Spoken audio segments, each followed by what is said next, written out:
Tata tertib beribadah anak sekolah minggu. 1. Duduk yang rapih. 2. Tidak lari-larian ya. 3. Tidak sambil makan. 4. Tidak sambil main game. 5. Persiapkan Alkitab. 6. Persiapkan persembahan kalian ya. Hai adik-adik, apa kabar kalian? Semoga dalam keadaan sehat selalu ya. Jumpa lagi dengan kakak-kakak sekolah minggu.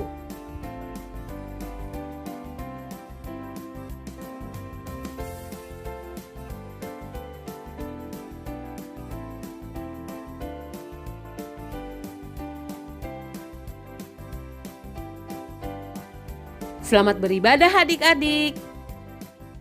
Salam sehat, cuci tangan, pakai masker, tidur cukup, makan banyak, tetap di rumah ya. Selamat hari Minggu. Shalom adik-adik, apa kabar hari ini? Luar biasa. Yes. Jumpa lagi dengan Kak Kiki dan Kak Rani dan juga kakak-kakak sekolah minggu yang lain. Dan untuk memulai ibadah kita, tapi sebelumnya kakak mau kita saat teduh terlebih dahulu ya adik-adik. Saat teduh dimulai. Amin. Nah adik-adik, untuk memulai ibadah kita melakukan pujian kita dari Kidung Jemaat 21.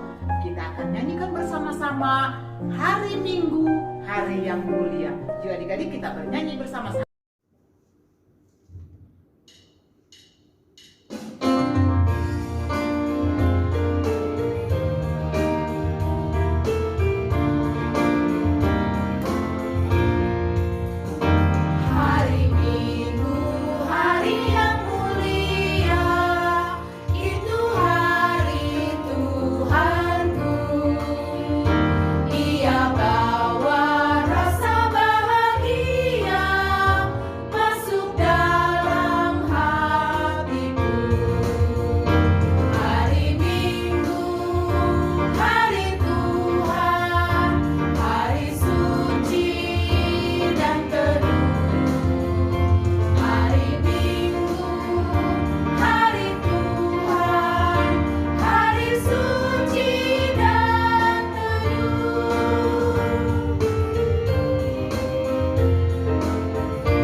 Ibadah sekolah minggu ini dibuka di dalam nama Allah Bapa dan anaknya Tuhan Yesus Kristus dan Roh Kudus. Amin.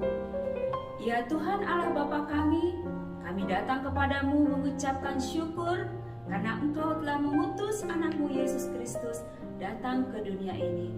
Dan melalui kedatangannya Engkau menyatakan diri sebagai Bapa yang penuh kasih. Karena itu, kiranya Roh Kudus-Mu senantiasa membimbing hidup kami, agar kami setia mengikutnya dalam hidup sehari-hari. Biarlah kami senantiasa mengikuti ajaran-ajarannya, supaya hidup kami berkenan kepadamu. Demi anakmu Yesus Kristus, Tuhan dan Juru Selamat kami. Amin. Kak Eko, masih semangat gak? Semangat Kak. Bagaimana dengan adik-adik di rumah? Masih semangat gak? Semangat semua ya. Adik-adik, Yesus panggil nama kita satu persatu. Semangat ya. Untuk itu, mari kita bangkit berdiri. Kita mau menyanyikan lagu pujian. Dengar Dia panggil nama saya. Kita nyanyikan dengan semangat ya.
semut. Kita nyanyi dengan semangat ya.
yang keenam, jangan kau membunuh. Maksudnya adalah kita harus takut serta kasih kepada Allah. Sebab itu jangan kita mengancam kehidupan tetangga kita maupun mendatangkan bahaya kepadanya, melainkan kita harus bersahabat dan membantu kebutuhan hidup mereka. Marilah kita sama-sama memohon kekuatan dari Tuhan. Ya Allah Bapa kami, berilah kami kekuatan untuk melakukan yang sesuai dengan hukum. Amin. Adik-adik, kita mau bernyanyi lagu Adalah Sukacita di Hatiku. Tapi Kak Kiki mau kita semua tetap bangkit berdiri ya. Yuk kita bernyanyi.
Marilah kita bersaksi mengikrarkan pengakuan iman kita bersama jemaat pada segala abad di seluruh dunia. Kita mulai.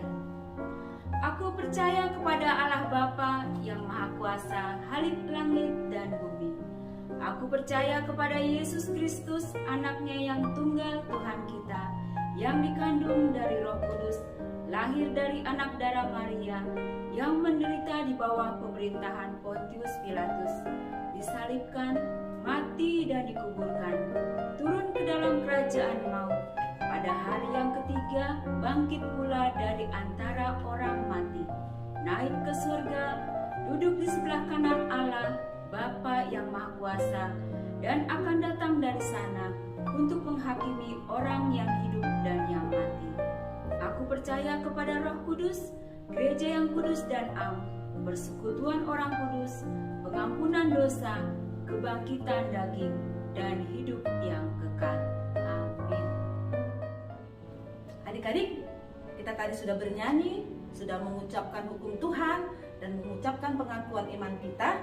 Tibalah waktunya kita untuk mendengarkan firman Tuhan. Tapi sebelumnya, kita akan bernyanyi, "Kusiapkan hatiku Tuhan."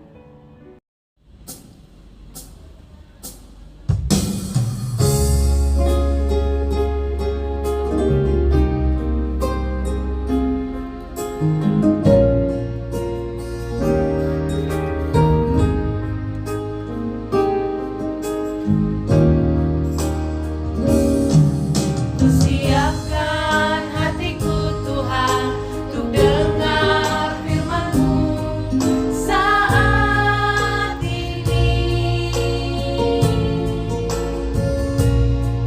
Ku sujud menyembah-Mu Tuhan, masuk hadirat-Mu saat ini. Curahkan urapan-Mu Tuhan bagi jemaat-Mu saat ini. Ku siapkan hatiku Tuhan untuk dengar firman-Mu.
Hatiku telah siap Tuhan untuk dengar firman-Mu.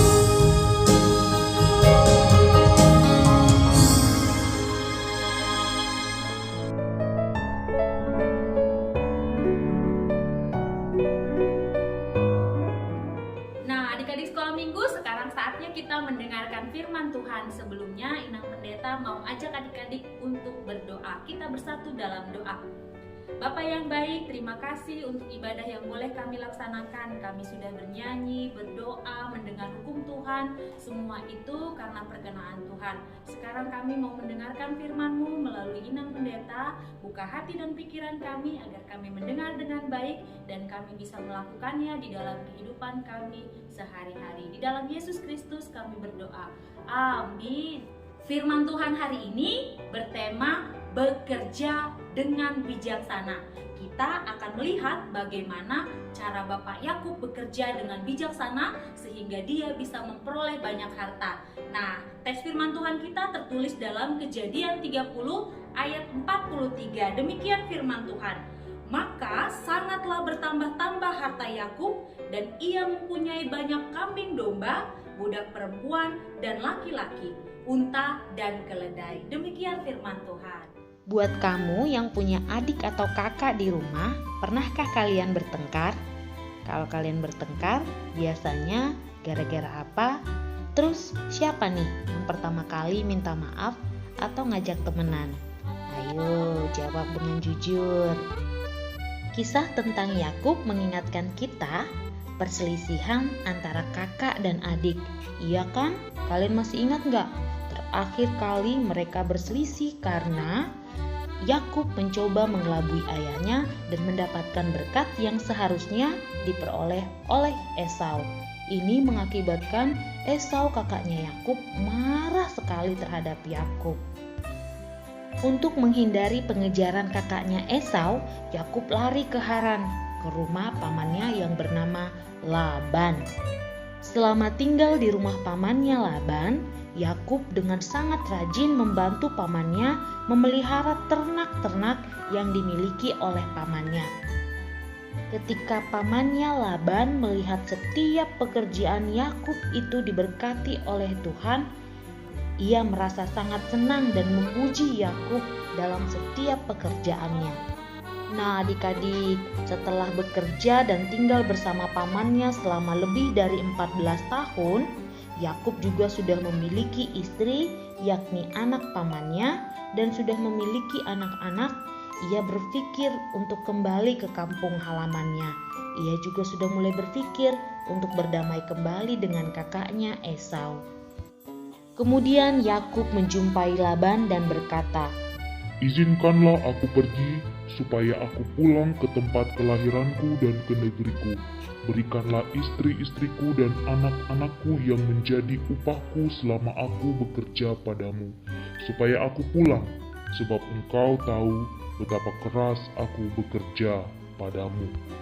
Paman Laban yang tahu bahwa setiap pekerjaan Yakub itu diberkati oleh Tuhan, gak rela melepas Yakub untuk kembali ke negerinya.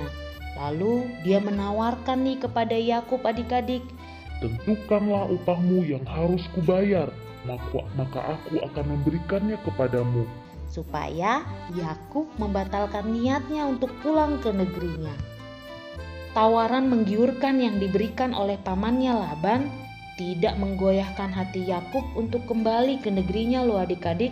Dia tetap berusaha untuk menjelaskan kepada pamannya bahwa ia harus pulang ke negeri asalnya. Tapi ia tidak mungkin pulang kan dengan tangan kosong, maka ia mencari akal supaya ia tetap beroleh upah, tapi pamannya juga tidak merasa keberatan dan merasa dirugikan. Yakub meminta setiap kambing yang berbintik-bintik atau yang berbelang-belang dan domba yang berwarna hitam sebagai upah yang akan dia peroleh. Paman Laban berpikir nih adik-adik, kan biasanya kambing warnanya hitam, domba biasanya warnanya putih. Jarang sekali ada kambing yang bercorak atau berbintik dan berbelang. Sedangkan domba jarang sekali ada yang berwarna hitam. Maka ia berpikir ia pasti akan untung dengan kesepakatan ini. Dia tidak akan rugi. Lalu ia menyetujui kesepakatan tersebut. Singkat cerita adik-adik, dengan segala kemampuan Yakub untuk beternak seperti yang sudah dia lakukan selama ini, ia berhasil mengumpulkan banyak kambing domba yang menjadi upahnya. Maka seperti teks yang tadi dibaca, maka sangatlah bertambah-tambah harta Yakub dan ia mempunyai banyak kambing, domba, budak perempuan dan laki-laki, unta dan keledai. Bagaimana cara Bapak Yakub mendapatkan semua harta yang dimilikinya? Seperti tema kita adik-adik, bekerja dengan bijaksana. Artinya gimana tuh Kak bekerja dengan bijaksana? Ada 3 trik jitu yang bisa kita pelajari dari cara Bapak Yakub bekerja sehingga ia bisa berhasil. Yang pertama nih adik-adik, ketika kalian akan mengerjakan sesuatu, kalian harus mengerti tugas apa yang akan dikerjakan. Misalnya nih, ketika kita dapat soal, sebelum kalian jawab, kalian harus paham dulu soalnya. Kalau tidak paham, dipastikan kalian tidak akan mungkin bisa mengerjakan atau menyelesaikan soal tersebut. Untuk bisa mengerti, kalian harus menyimak dengan baik-baik, lalu memperhatikan dengan baik-baik sehingga kalian mengerti apa yang diperintahkan. Sama tuh seperti ketika papa atau mama minta tolong kalian untuk mengerjakan sesuatu. Kalau tidak diperhatikan, tidak disimak, tentu kita tidak akan mengerjakan perintah yang benar. Trik jitu yang kedua yang diajarkan dalam kisah Bapak Yakub adalah kita harus bergiat atau tekun. Ingat ya adik-adik, Ketika kita bergiat dan tekun, sesuatu yang sulit itu bisa menjadi mudah loh. Contohnya, kalian sedang belajar perkalian.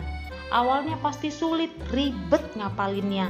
Tapi kalau kalian giat, tekun mengulanginya setiap hari, maka kalian akan merasa itu menjadi mudah.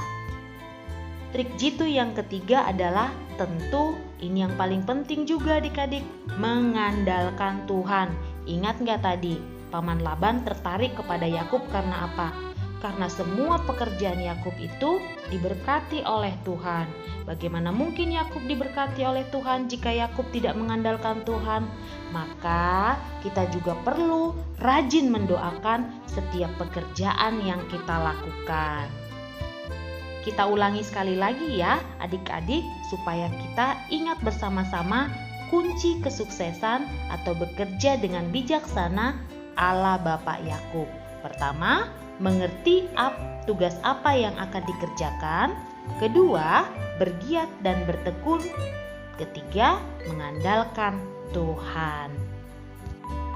Kira-kira Kak, ini bisa dipraktekkan dalam tugas apa aja ya? Dalam tugas apapun adik-adik, tugas di sekolah, di rumah, dimanapun, di gereja, kapanpun, jika kalian mengerjakannya dengan sungguh-sungguh, kalian tentu akan menjadi anak-anak yang berhasil. Demikianlah firman Tuhan, mari kita aminkan firman Tuhan, kita bersatu di dalam doa. Terima kasih Tuhan untuk firman yang kami dengarkan bersama-sama di dalam ibadah ini. Biarlah kiranya Tuhan memberikan hikmat dan bijaksana buat kami semua, kakak-kakak sekolah minggu ataupun adik-adik sekolah minggu, sehingga kami melakukan apapun penuh dengan hikmat dan pertimbangan yang datangnya dari Tuhan. Di dalam nama Yesus Kristus kami berdoa dan bersyukur. Amin. Kak Ina, ya. Terima kasih buat firman Tuhan hari ini. Anak-anak sekolah minggu diajarkan untuk hidup bijaksana dan lebih berhikmat. Betul Kak? Untuk itu kita mau merespon firman Tuhan, kita mau bernyanyi. Hidupku bukannya aku lagi. Yuk kita nyanyikan.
Hendaklah masing-masing memberikan menurut kerelaan hatinya, jangan dengan sedih hati atau karena paksaan, sebab Allah mengasihi orang yang memberi dengan sukacita. Mari kita serahkan persembahan.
ini, ambil sikap berdoa, kita berdoa. Ya Allah Bapa kami yang ada di surga, kami mengaku dengan setulus hati, Engkaulah sumber segala berkat dan karunia dalam hidup kami. Di sini kami mempersembahkan kurban syukur kami kepadamu. Terimalah persembahan umat-Mu ini dan berkatilah menjadi alat kesaksian, persekutuan dan pelayanan jemaat-Mu. Jadikanlah hidup kami persembahan yang berkenan kepadamu, dan pakailah hidup kami untuk turut menghadirkan tanda-tanda kerajaan-Mu di dunia ini. Kasih, keadilan, damai sejahtera, dan sukacita. Bukalah hati kami oleh Roh Kudus-Mu, agar kami senantiasa mengucapkan syukur kepadamu di dalam nama Yesus Kristus Tuhan kami yang telah mengajarkan kami berdoa. Kita bersama-sama. Bapa kami yang di surga, dikuduskanlah namamu, datanglah kerajaan-Mu, jadilah kehendak-Mu di bumi seperti di surga. Berikanlah kami pada hari ini makanan kami yang secukupnya, dan ampunilah kami akan kesalahan kami, seperti kami juga mengampuni orang yang bersalah kepada kami. Dan janganlah membawa kami ke dalam pencobaan, tetapi lepaskanlah kami dari yang jahat, karena Engkaulah yang mempunyai kerajaan, dan kekuasaan, dan kemuliaan sampai selama-lamanya. Amin. Kasih karunia Tuhan Yesus Kristus, kasih Allah Bapa dan persekutuan Roh Kudus, itulah kiranya menyertai kita sekarang dan selama-lamanya. Amin.